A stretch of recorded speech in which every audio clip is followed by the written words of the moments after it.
Big morning here in DC. Wandered through a few gardens on our way to the American History Museum. Explored there, saw exhibits on our independence, the presidential burdens and what it takes to serve in the office, and innovation, which was pretty cool.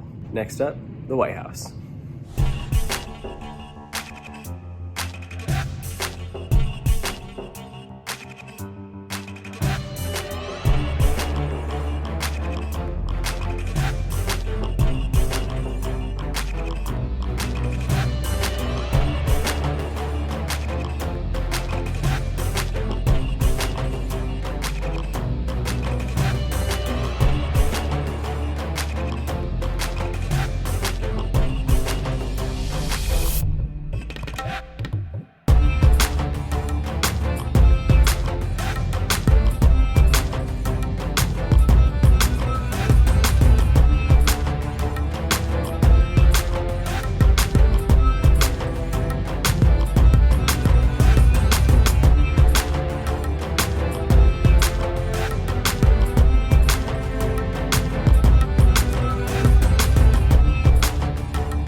All right, just finished up day 3 here in Washington, D.C.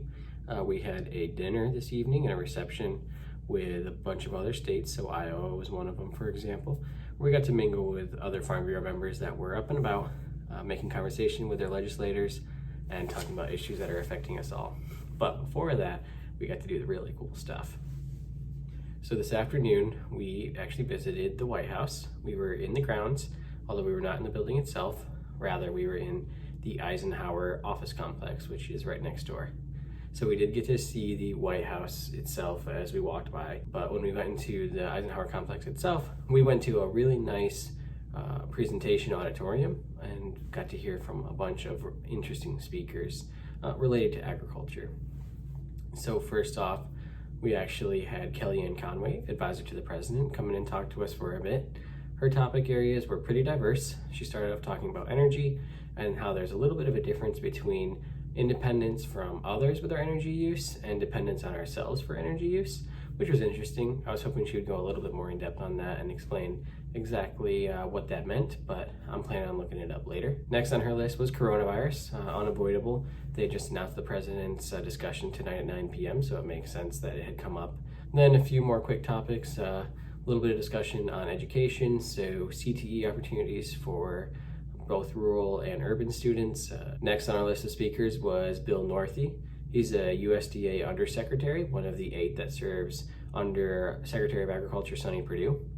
And he talked a little bit about what he does.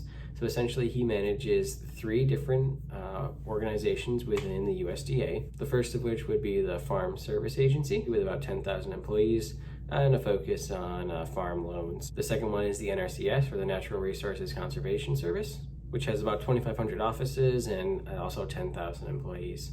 And then the last one was the Risk Management Agency, which manages about $100 billion in funding, 10 billion of which they actually give out each year. Last year, about 4 billion of that was prevent plant funding, which was pretty interesting to hear about and makes sense based on the impact that the wet growing season had on the agricultural industry, especially in the commodity crop area. He also delved into coronavirus and concerns he had with it disrupting supply chains for ag and how that might adversely impact producers with things like access to fertilizers, chemicals. This is actually a growing theme, not only in conversations at the White House, but with attendees as well at the conference who had an interest in seeing if the coronavirus would impact their businesses, even if it was unlikely to make it to their farms.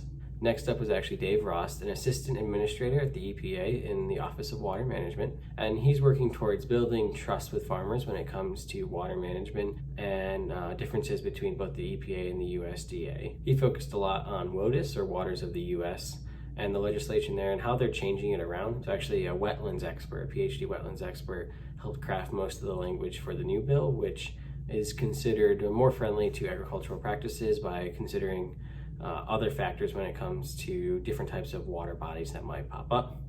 So interesting and very complex topic to get into. Last on our list was Molly Foley. She's an assistant to Ambassador Dowd who works with a lot of our trade issues abroad. So as you can imagine, there was a lot of international trade discussion for the few minutes that we had to hear from her. She mentioned a new trading agreement that's in the works with Kenya. So this would be a big deal for the US because it would be the first trading agreement we have with a sub-Saharan African country. So overall, you can imagine it was a pretty awesome day. Didn't even get the chance to talk about our meeting with Representative Upton and his staff. Went really well. We talked about USMCA and broadband internet, especially in light of the coronavirus and how many schools are having their students move over to online only classes, and how that could severely impact students from a rural background. Beyond that, we delved into some more specific Michigan topics, talked about trade partners and developing new deals with other countries due to the diversity of the crop in our state with over 300 commodities. And we talked about the Rural Resilience Act, what I referenced yesterday in terms of Michigan State University's extension project with farmer mental health and stress awareness. And we're talking to the office, both Upton and his staff, about potentially supporting the bill, making it into law, and providing a unique and much needed resource for the agricultural industry. As you can see, a lot of different topic areas, pretty diverse, pretty tiring. I'll admit I'm ready to go to bed, excited to head home tomorrow. We'll see what happens. Hoping to get a few visits in here or there, get the Library of Congress and archives under my belt. Again, they're both my favorites. But since we got so much done today, I feel confident in what I've learned and what we've been able to share with the governing body here in Washington.